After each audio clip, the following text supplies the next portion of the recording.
C'était un vrai match à la vie à la mort, hein. On savait qu'on devait prendre 3 points ce soir pour se qualifier, Strasbourg ayant perdu, donc on sait qu'on est maintenant en play-off.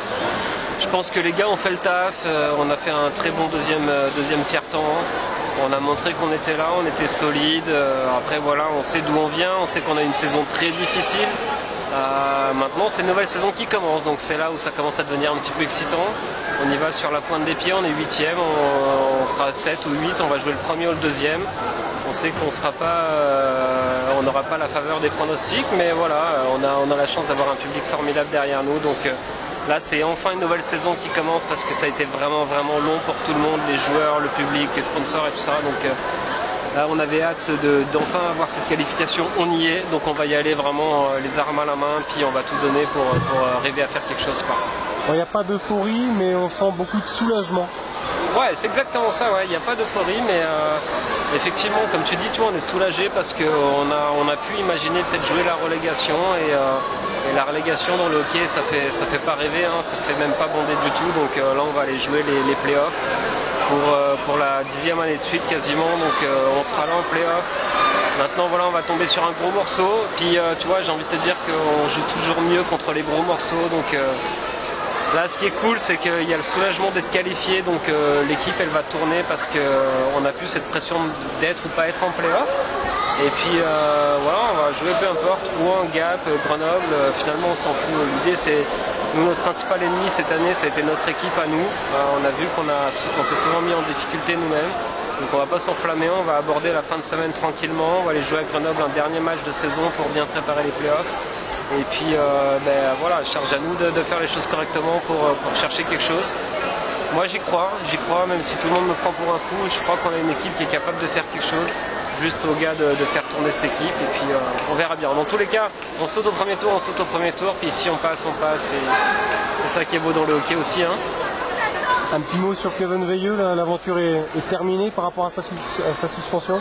Ouais, mais voilà, Kevin, c'est notre dernier choix qu'on a fait dans l'alignement cette année.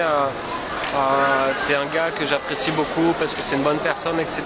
Puis voilà, juste j'ai pas vraiment apprécié la dernière charge qu'il a mis contre Gap. C'est une charge dangereuse et du coup il a pris 6 matchs, donc c'est un gars qu'on va se passer là pour la fin de saison.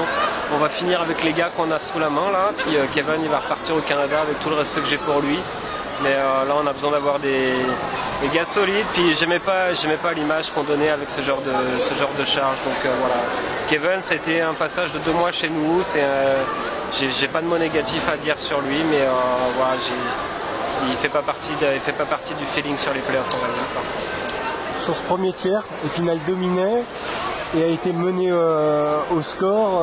Est-ce qu'il y a eu un petit peu de doute qui s'est installé par rapport à la petite psychose à domicile notamment? Bah écoute, je trouve qu'on a effectivement, comme tu dis, on a bien dominé le premier tiers, on n'a pas marqué, tu sais, c'est un peu notre problème de la saison, c'est qu'on a du mal à marquer les buts à des moments clés, puis dans le premier tiers, on a vraiment archi dominé Amiens, ils ont eu une action, ils ont marqué, puis nous on a dominé tout le tiers, on n'a pas marqué. Mais tu vois, ce qui est cool, c'est que les gars, ils n'ont pas lâché, ils ont continué, puis en deuxième tiers, ils ont trouvé les options offensives pour marquer des buts. Et c'est ça que je vais retenir, c'est d'avoir trouvé la solution de pouvoir marquer les buts. Maintenant, on sait qu'on n'est pas une équipe qui marque beaucoup de buts. Si on veut faire quelque chose dans les playoffs, il va falloir qu'on marque un peu plus. Mais dans tous les cas, soit on a un peu sécurisé la défense avec un bon gardien encore ce soir. Bon, voilà, vous avez marqué en powerplay, ça se fait. Ouais, c'est ça, hein, c'est rare hein, chez nous, mais on n'a pas un bon powerplay cette année. Mais encore une fois, tu sais, regarde, moi je vais pas faire le gars aigri là, la saison, on est tous d'accord que la saison elle est pas palpitante, hein, on a tous rêvé depuis 2-3 ans, puis cette année on rêve un petit peu moins. Et là la saison elle est finie, maintenant on va se concentrer sur les playoffs, même s'il reste un match avant à jouer à Grenoble, un bon match d'entraînement on va dire. Mais après on va vite rentrer dans les playoffs, puis tu sais c'est ça qui est intéressant, c'est que dans le hockey tu peux vite, t'as la saison régulière puis t'as les playoffs derrière, donc voilà, on va essayer de rentrer dans les playoffs comme une nouvelle saison, puis là j'ai des gars dans le vestiaire qui ont du cœur quand même, Je leur souhaite tout le courage et tout le bonheur du monde là sur les quelques matchs qui vont arriver, parce que ça va être la fête ici. Puis c'est cool pour le public aussi, les sponsors, la mairie, tout ça. C'est des bonnes vibrations là de pouvoir jouer les playoffs. On avait peur de pas les jouer, maintenant on va les jouer. La prochaine on jouera dans une arena de 2500 personnes. Donc voilà. C'était une ambiance playoff en plus ce soir. Hein. Ouais, c'est ça. Mais tu sais, le public là, quand il nous pousse comme ça, ça donne des ailes. Les gars, ils volent sur la glace. Et puis même si ce soir c'était pas un gros match de hockey pendant 60 minutes, on était là à des moments clés. Le public était là. Et puis c'est ça qui est important, c'est qu'on soit soudés pour la fin de saison. On sait jamais ce qu'on peut faire. Puis voilà, moi je vais garder ça en tête. On n'est pas favori, loin de là, mais en tout cas on va jouer chèrement notre cours, les 8e ou 7e. On va faire ce qu'il faut pour essayer d'aller challenger les gros de devant. Puis moi j'y crois. Puis les gars ils y croient derrière aussi. Puis ils sont soulagés, heureux et motivés pour la suite des événements. Pour conclure, Anthony, la question qui tue. Luciano Basile ne continuera pas l'aventure avec Gap, hein, on connaît les raisons, il est plus ou moins pressenti en équipe de France, mais est-ce que c'est un profil qui t'intéresserait en vue de la prochaine saison à Épinal? Écoute, c'est effectivement la question qui tue. Je pense que Luciano, c'est vraiment un putain de bon coach de hockey sur glace. Là, il a gagné partout, c'est un meneur d'hommes, c'est un gars qui sait trouver des joueurs. Maintenant, j'ai la chance d'avoir un très bon coach dans le vestiaire, la personne de Brad Gratton. Donc, et effectivement, il y a des discussions qui se passent avec Luciano, comme avec d'autres coachs, comme avec Gratton.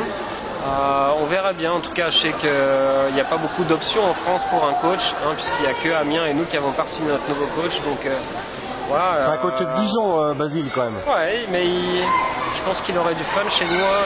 Il aime bien un peu cette ambiance-là. Il a un carnet d'adresse au moins. Il a un carnet d'adresse, mais il a tout. Luciano, j'ai pas de choses négatives à dire sur lui. C'est un très bon gars, c'est un très bon coach de hockey sur glace.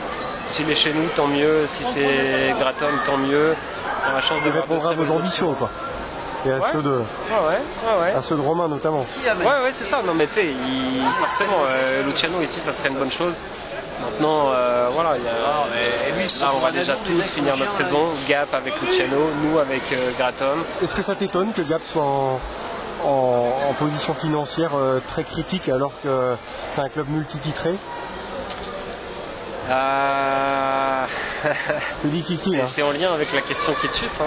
Ah non, écoute, tu sais, Gap, c'est une petite ville aussi. Je pense que ils ont une belle patinoire et tout ça. Honnêtement, je ne sais pas ce qui se passe financièrement sur Gap.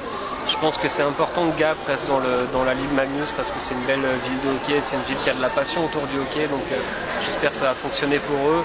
Maintenant, honnêtement, j'ai pas les chiffres de tout ça. Je suis un petit peu surpris de ce qui se passe financièrement. Mais tu sais, j'ai pas les éléments pour juger. Puis entre guillemets, chacun sa merde. Hein. On a déjà assez de bordel à gérer nous à Épinal. Donc voilà, mais voilà, je souhaite bon courage à Gap. J'espère juste que si on joue en play-off contre eux, qu'ils sortiront pas vainqueurs. Et puis voilà. Hein.